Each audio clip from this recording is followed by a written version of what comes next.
This girl will show her body at any given time. Just say the word, and if I looked like that, I would do that too.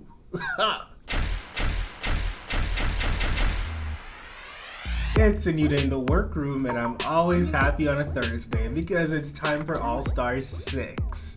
Before I get into this video, don't forget to like, comment, share, subscribe, do all those things. Again, I'm trying to get to a goal of 5,000 here, which I think is such an easy goal. So subscribe, it costs you literally nothing. And if you want more exclusive content and behind the scenes tea, go over to my Patreon, link in the description below. Let's get into this video. Another one for Jan, Scarlet, Jan, and Scarlet. A tie. Wow. Oh, honey. So the group was split down the middle. 4 for Scarlet, 4 for Jan. How would the producers have spun it if Mayhem Miller won the lip sync? Because would they send both girls home because it's a tie, or would they send no one home? This is interesting. If I were Jan, I would feel like shit. I would feel so bad because half these hoes don't want me here. I was expecting maybe 1 or 2 lipsticks for me. I wasn't expecting 4. Really blows my mind. It really bothers me. Child, Jan is she is going to let you know that she is great. She just won a challenge and she's been doing well, so why would you want to send her home? I don't know, maybe because it sucked this week? 2 weeks ago, they were like, bring back that funk and stuff. And I tried to do that. Like, I don't think I would have won the challenge last week if I wasn't 110%. That 110 Jan is your character Jan. Like, fake Jan. I just, like, Not Eureka saying fake Jan, because that's all I've been seeing in my comments all week. Fake Jan. Wow. I mean, there are a few people defending her and saying like that's just her personality. Her personality is being bubbly and 110 at all times. In that case, it must be exhausting. I cannot imagine doing that all the time, every day. It's a Drag Race salute to some of the best actresses alive and undead. This week's Maxi challenge is an overacting challenge. They're gonna be overacting in American Horror Story, Covenant Girl. And if you know me, you know that American Horror Story is like one of my favorite franchises because I'm into the gore and the creep and the scary. I'm into all of it. And add witches into that, Covenant was the bomb. Like, period. I'll let you decide which bitch will play which witch.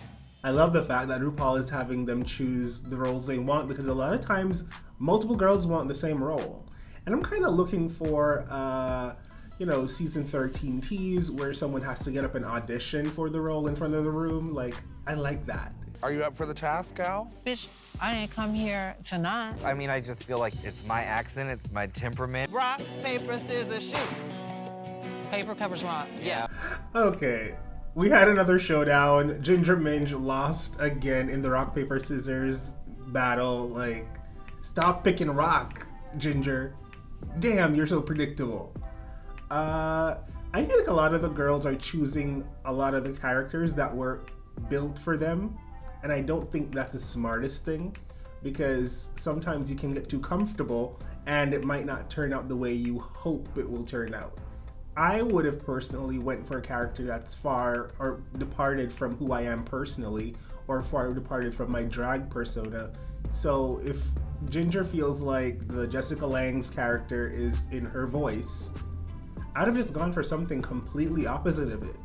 Because Ginger's a great actress. She can pretty much pull from whatever she gets. You know what I mean? Hi, guys. Angela Bassett is in the frickin' workroom. I can't breathe.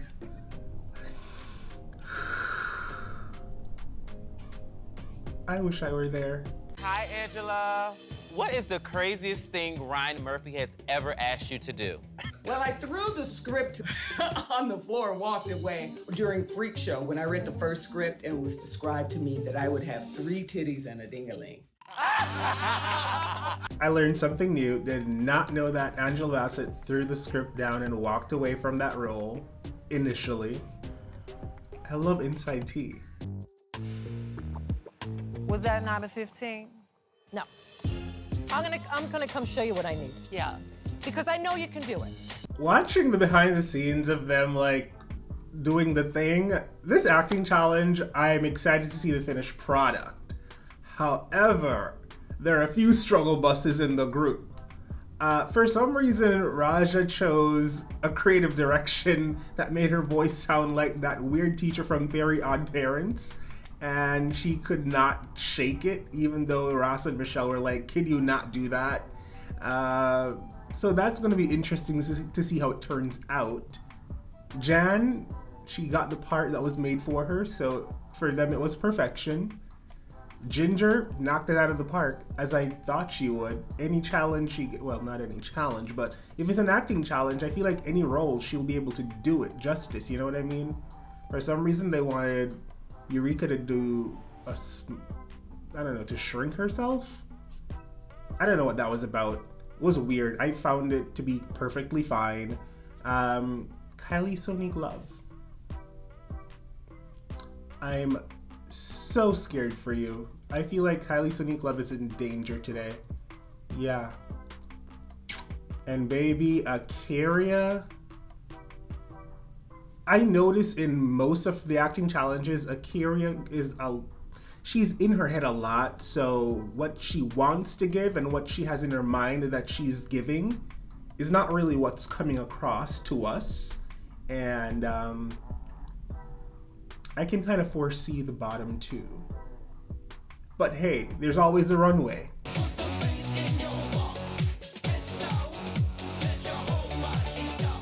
Emma Roberts is a guest judge. Okay, I love this lineup.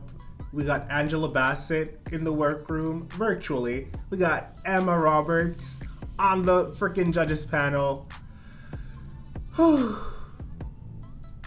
Bless y'all's little gay hearts, because y'all are probably fangirling the hell out right now. I don't like RuPaul's outfit today. I don't love this whatever disco. I don't know what this is. I don't know what she was going for.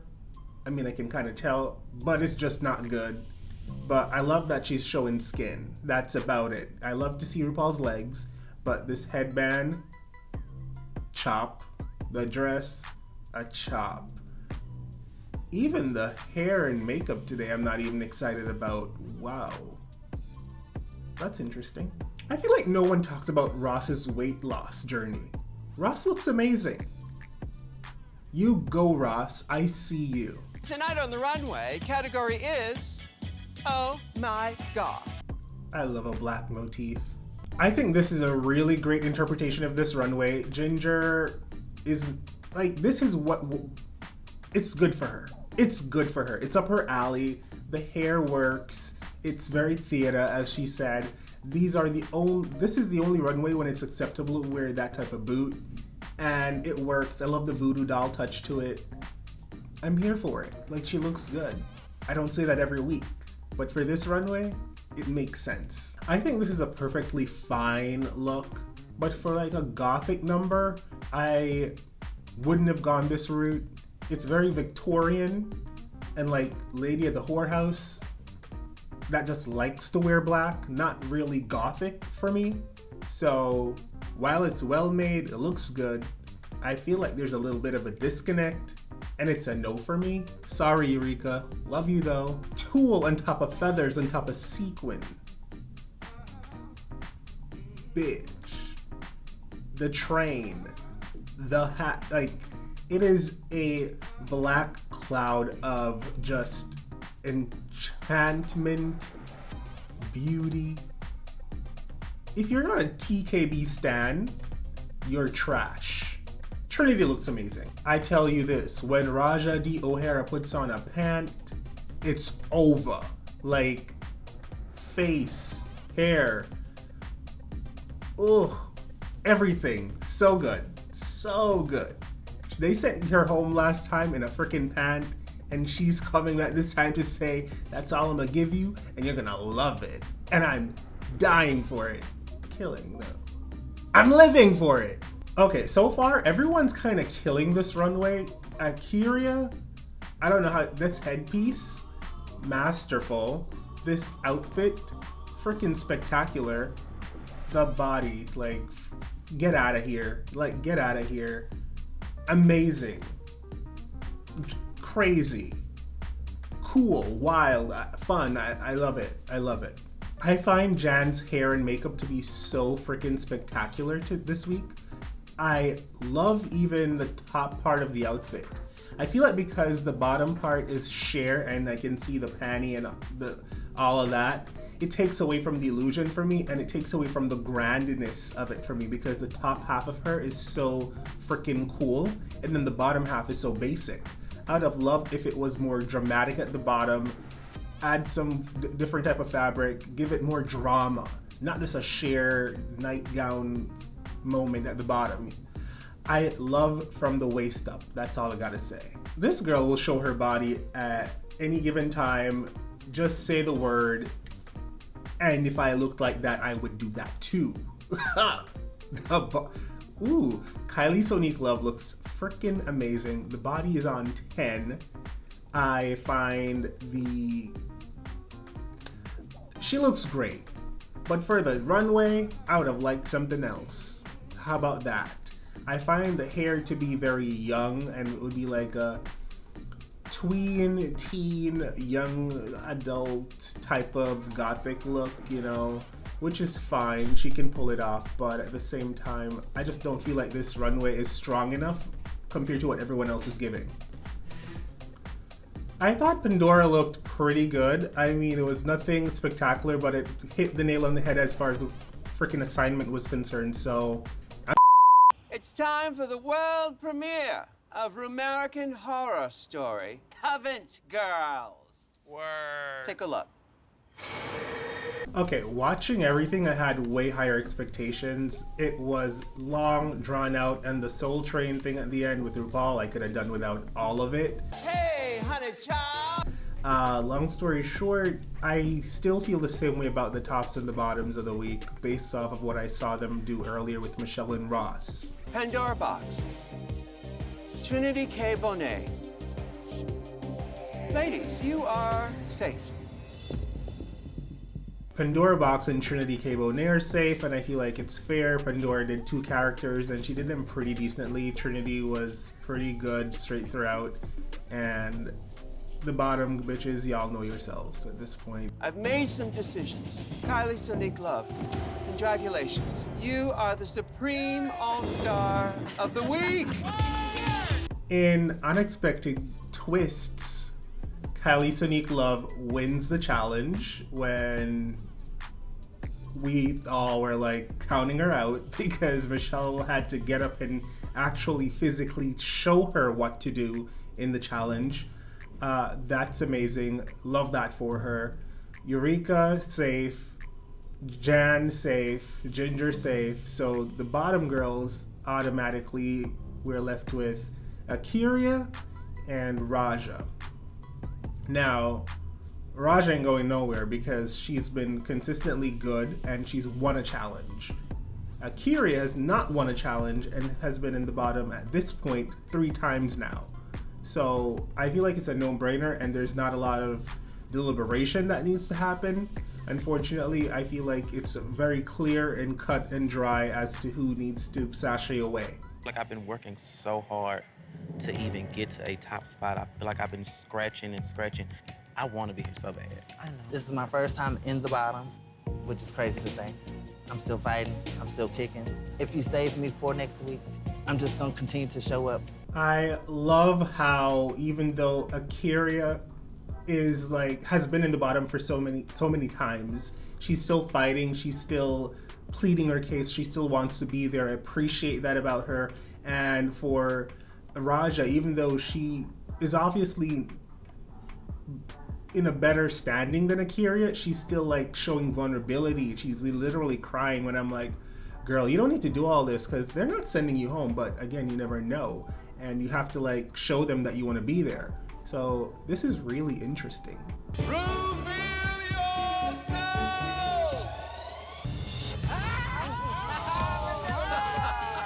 When Manila Luzon walked out, I lose my shit. All right, this week's lip sync assassin is none other than Manila Luzon, and I would consider her a lip sync assassin. She's really good at lip syncs. She's won a lot of them on All Stars, and she has won a bunch of them on her original seasons. She has one of the most iconic lip syncs of all time in her pineapple dress, so I can't wait to see how this turns out, depending on the song though, because Miss Kylie Sonique Love isn't that little, she is a performer. She's a performer hands down. This is gonna be good. Okay, this lip sync, first of all, if I were Manila, like, if I were anyone and I saw that I'm gonna lip sync against Kylie Sonique Love to Dirty by Christina Aguilera, I just like stand there because why bother? You lose, she wins. This is Kylie, she is a freaking amazing. It was so good. The sexiness of it all, the body. It was very reminiscent of the last lip sync she did against Morgan McMichaels back on her season. I believe it was season 2. Yes. But I loved it. It was a beautiful lip sync. The words were being said, lip synced to correctly, and the body was giving what the body needed to give. Kylie, you're a winner, baby. Congratulations to Kylie Sonique Love for this episode. You started off so rocky, but you won your first challenge in RuPaul's Drag Race history, and you won $10,000 in a lip sync. Can't get no better than this. I'm sorry, my love, but Kyria, bitch, you know I live. Of course. I feel like this was, the writing was on the wall for Akira to be sent home. Kylie chose her to go. And I don't think there's any hard feelings between anyone because Akira has been in the bottom 3 times at this point, and Raja has a better track record. And if they're going to go with this integrity, you know, storyline, then this is the proper thing to do. And I feel like Akira understands, and she's not upset about it. She understands. That's how the game is played. Akira had a great run. She gave us some amazing runways, and deuces. Well, that's it for this week's episode. Next week, we're gonna have a girl group challenge. We love those. Until next time, don't forget to like, comment, subscribe, and go over to my Patreon for more exclusive content. Love you guys so much for watching. Bye. Hey, beautiful humans. You've made it this far in this video. Why not subscribe to my Patreon? You can sign up for exclusive content I don't post on YouTube, or support me making content for this channel. Speaking of, why don't you watch another video?